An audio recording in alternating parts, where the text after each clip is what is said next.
Reikia dirbti ir dar kartą dirbti reikia, prakaituoti, va šitaip reikia.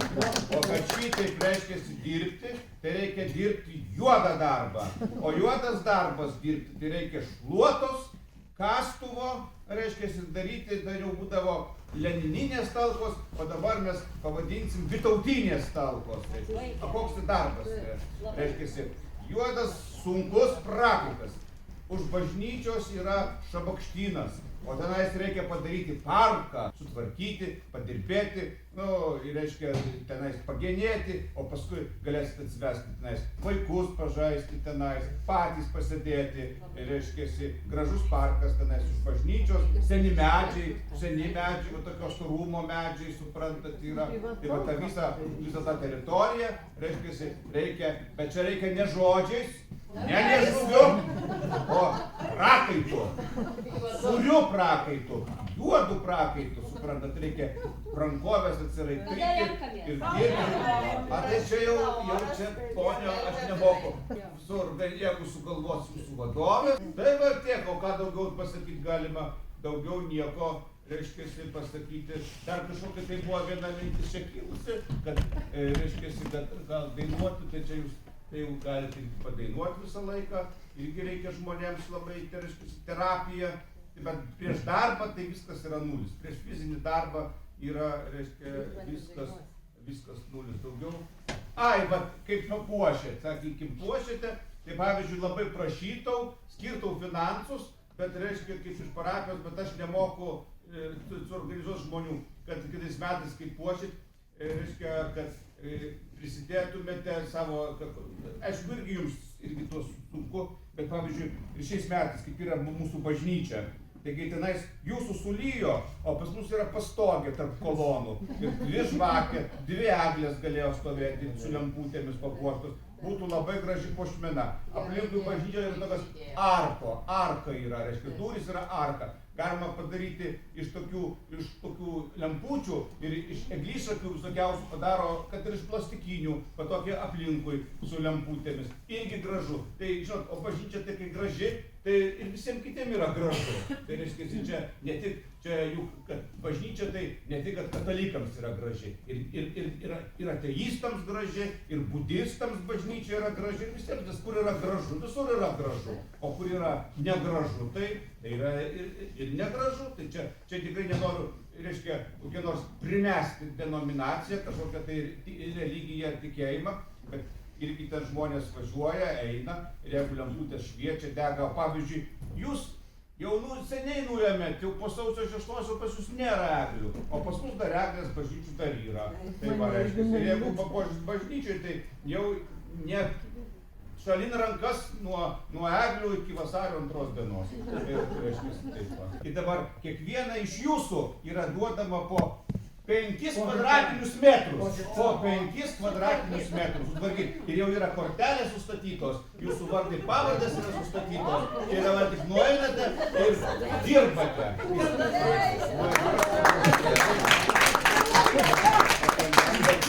Klausykite, taip pasakysiu. Ten yra parapija, prieš karą turėjo 40 hektarų žemės. Visas pirmas Alytus stovi pastatytas ant parapijos žemės, ant parapijos teritorijos.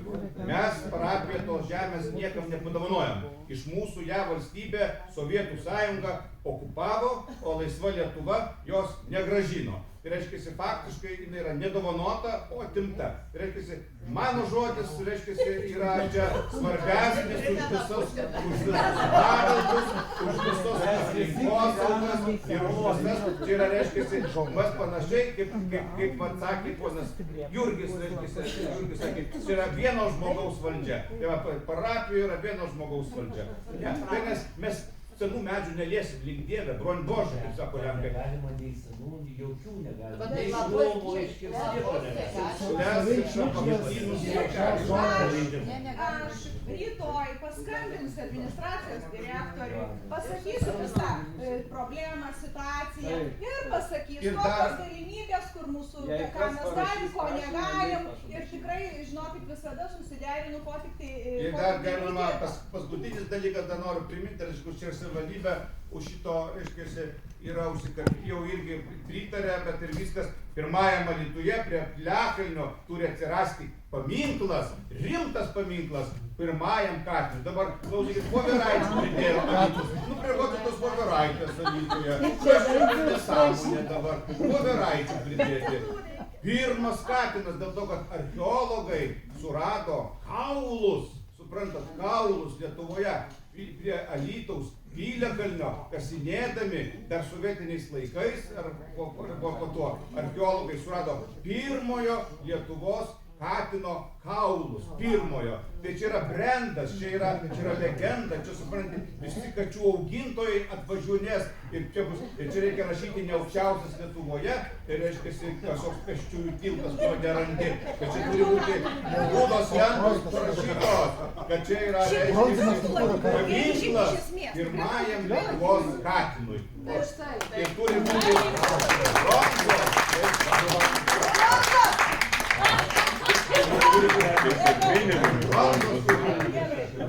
bronzos. Protokoluojame šitą, ne? Protokoluojam, kad idėja, kad ne, rimta idėja. Dar bendruomenė pasakysiu tokias idėjas. Pirmas dalykas, šie metai, aš ponui Jurgiui sakiau, šiais metais, aišku, tačiau į aną Alytų, bet mes galim parodyti gėdos ženklą anam Alytui, reiškiasi, dėl to, kad šiais metais yra 150 metų, kaip yra Čiurlionio gimimo, anam Alytui kapinėse prie Angelų sargų yra Čiurlionio motinos kapas. Niekas nieko nedaro, niekas nieko nešneka, reiškiasi, kad yra Alytuje prie Angelų sargų bažnyčios palaidota Mikalojaus, Konstantino, Čiurlionio, dailininko, genijaus kapas. O antras dalykas, Alytuje mažai yra minima, birželio 24-oji, visi tik tai kaip, reiškiasi, baliai, gerimai, traliai baliai, o kad 41 metais, birželio 24 dieną, buvo šitiek žmonių papjauta vokiečių, reiškiasi. Tai va čia irgi pirmas Alytus ir visi kiti turi susiskubėti ir šitą dieną daryti kaip tokio atminties, reiškiasi, kaip kokių didvyrių dieną pas mus per Jonines. Reiškiasi, tai irgi pas mus, žinau, mūsų kapinėse vienas toksai Pilka, Mykolas Pilka, ar kaip jo pavardė, yra palaidotas, kunigai du šventoriui palaidoti yra. Tai reiškia, tai buvo baisus įvykis, tai kažkokia tai tokia atminti irgi visada per Švento Jono, kad bendruomenė tuos kapus aplankytų, špakelę uždegtų, pagerbtų tos kankinius irgi būtų, arba kažkokį tai, nebūtinai, šiais laikais kankiniams pagerbti galima nebūtinai su žvakėm ir gėlėm, maratoną bėgti, va, pirmas Alytus, atminti 100 vyrų, pat 100 žmonių, 100 vyrų, tai nesurinksim bėgti dabar jau, bet reiškia, kad 100 žmonių užsibrėžti, reiškia, ir bėgti, pagerbti maratoną. Čia yra auksiniai žodžiai, užrašykit, įsidėlėkit, nes niekas kitas žodžių gyvenime nepasakys.